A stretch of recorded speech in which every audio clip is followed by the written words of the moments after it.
All right, guys, I want to bring on Frank Gaffney, regular guest. He's the president of the Center for Security Policy. Frank, welcome to the show. A lot of big news today in the world of your news. Good morning. I think it's a lot of big news in a lot of our worlds. In fact, the world of hurt, as I'm fond of calling it, is very much in evidence at the moment. So this report coming out that Mike Pompeo met with Kim Jong-un. What's your take on that? Well, two things, Amanda. One is, I think the fact that the mission was conducted in secret and was done, hopefully, to establish whether there really is a basis for a meeting between President Trump and Kim Jong-un, is, I think, an important sign of the rigor with which the administration is approaching this. I can't think of a better person to have performing that mission at the moment, with the possible exception of John Bolton, than Mike Pompeo.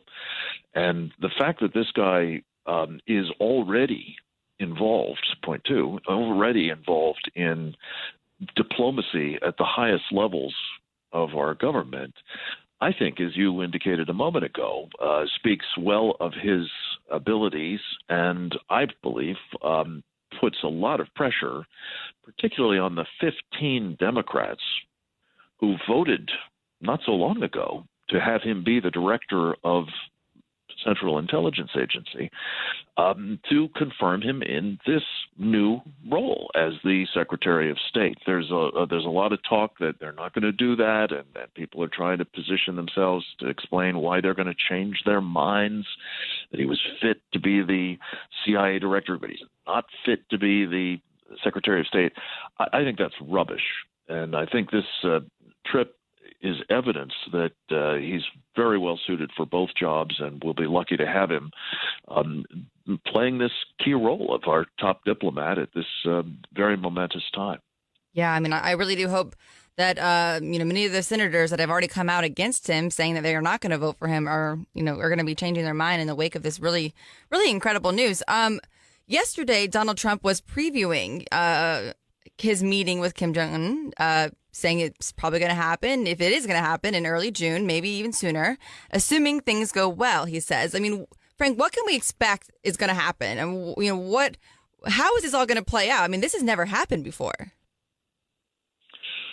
Well, there have been meetings of various kinds with hostile powers. I participated in some of them when, President Reagan was meeting with Mikhail Gorbachev, for example. Well, let me rephrase that. This has never happened in my young lifetime, I would say. Well, there is, but I think you're right in the sense that we've never done it in quite this way with someone who has been for so long, as frankly have his forefathers, so completely disreputable and dangerous, and never more so than now with thermonuclear weapons and longer range ballistic missiles capable of reaching us. So whereas in the past, we've had established relationships with some of these bad actors and the countries that they led, I think this is really uncharted territory. And again, I think it's important that we be going very rigorously through the preparatory motions to make sure we understand what these guys are now prepared to do. If it's really the case, and I have to be colored as skeptical on this, to be honest, but if it's really the case that Kim Jong-un, despite everything that he's put into, and his father and his grandfather put into getting the ability to threaten this country, which, by the way, his regime continues to propagandize his people, is their enemy and, is hated and all that. I mean, this is continuing.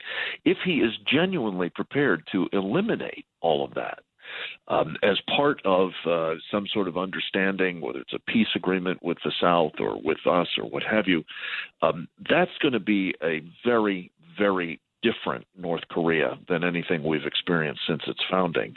And I think Mike Pompeo and John Bolton and others working for the president are going to have to really sweat the details on this in order for this to be, actually in the interest of the United States. I trust that that's what they're doing.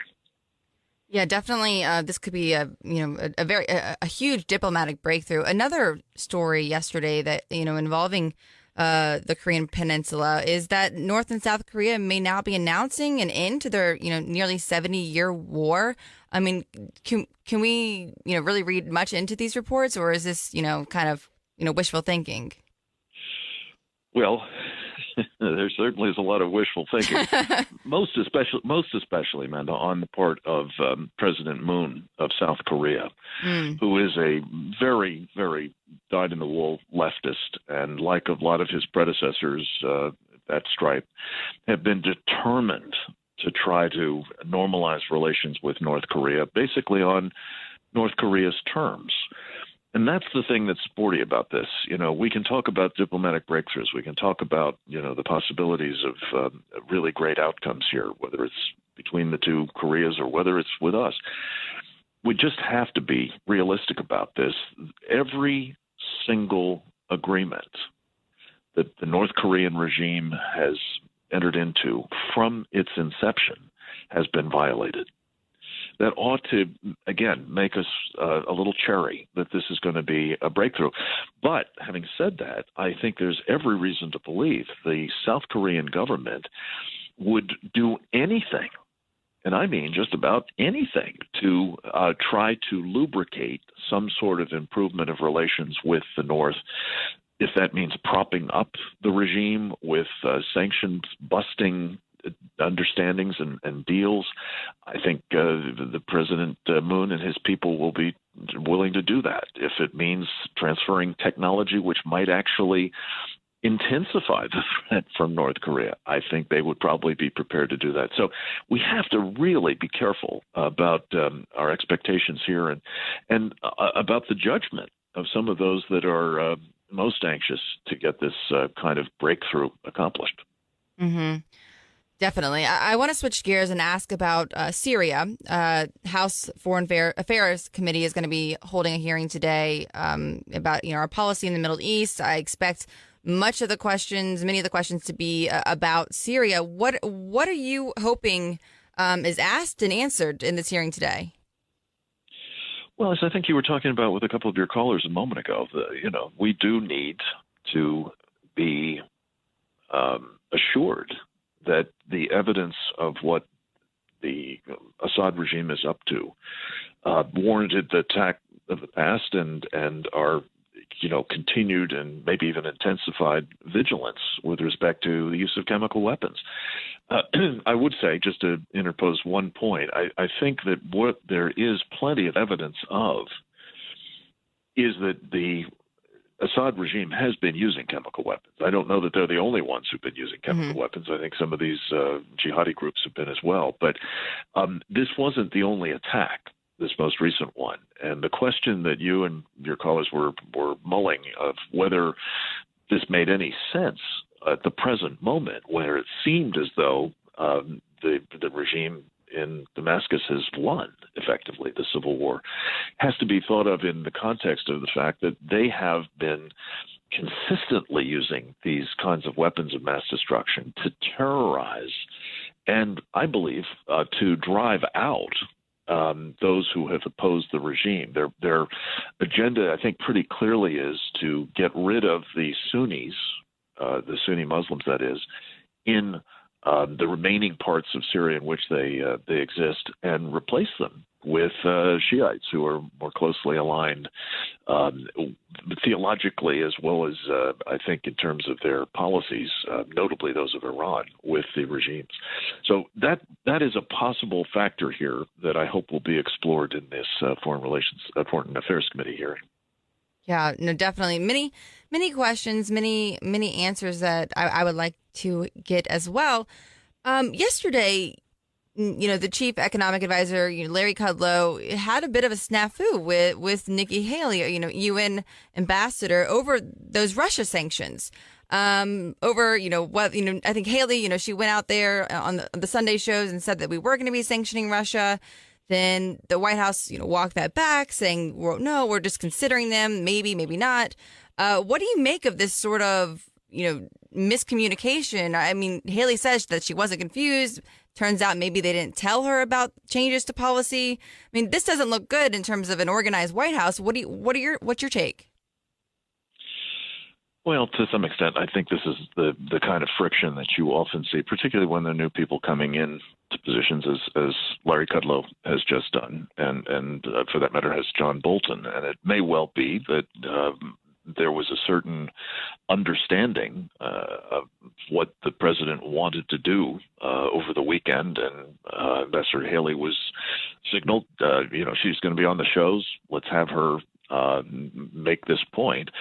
And for whatever reason, whether it was, Larry Kudlow, who doesn't like that idea, or somebody else in the government, interposing objections at the last moment, the policy would move from we're going to do this to we're thinking about doing this. And I think it did put Ambassador Haley in an awkward situation, and she certainly pushed back hard. yeah, she did. It was suggested that she was confused about it. But I don't ascribe a great deal of significance to it. I think it's the kind of bumps that you see, especially when new people are settling into positions of important jobs like these two figures have. No, absolutely. I mean, yeah, just, whenever we're throwing bombs or missiles or whatever at anybody, I just want to make sure that our administration is all on the same page. It's never good, to have different conflicting, sides of a story. I mean, you're an expert in all this stuff. What's your prescription for this? I mean, should we be sanctioning Russia? What should we be doing in Syria? If you were in control, how would Frank Gaffney be running the show? Well, I'm very grateful every day that I'm not, because this is a very tough problem. It's gotten vastly tougher, honestly, because of decisions that have been made or failures to make decisions leading up to this, particularly during the Obama years. I think there's a real danger here, Meta. We ought to be clear about this, that we're looking at the opening stages of a real regional war, and possibly one that isn't confined to the region at that. The tectonic shifts that are taking place. We're watching, as we've talked about, Assad trying to finish off his opposition. That is being accompanied by what amounts to the partition of his country by his friends. The Iranians are taking a piece that will enable them to have a land bridge to the Eastern Mediterranean, which is very ominous. Regional hegemony flows from that, being able to build up Hezbollah to threaten Israel from Syria and so on is, very ominous. The Russians, of course, are getting a piece of it. The Turks are now moving in to get a piece of it.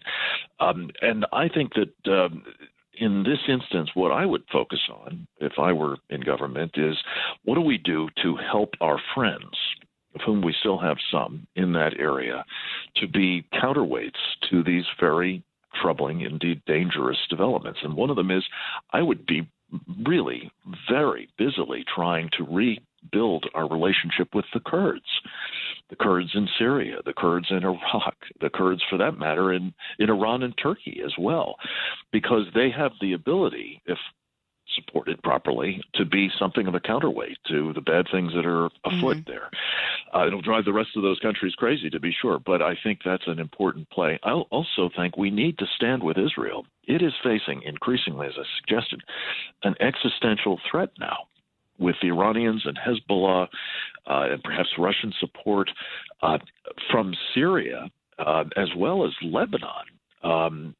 There are hundreds of thousands of missiles and rockets now pointed at Israel from Lebanon, and I'm afraid increasingly from Syria. This is a very, very dangerous situation, and the Israelis, I think, are going to need our support in trying to contend with it.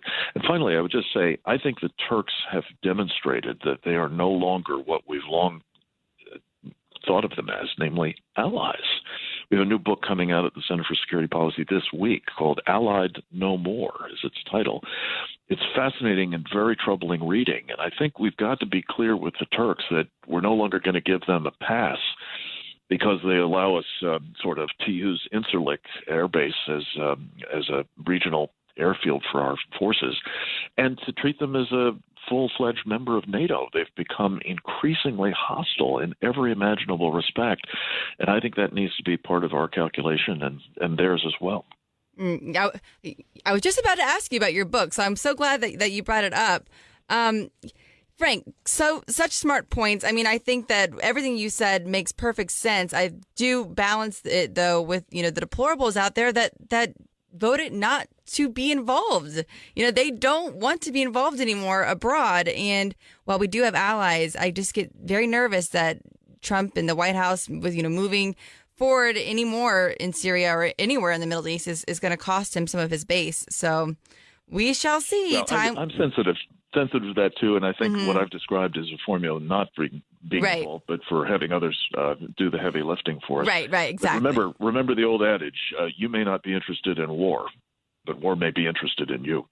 Exactly. Yes, definitely have to always be awake and aware of the happenings around the world. Frank, thank you so much for calling in. We always love having you on.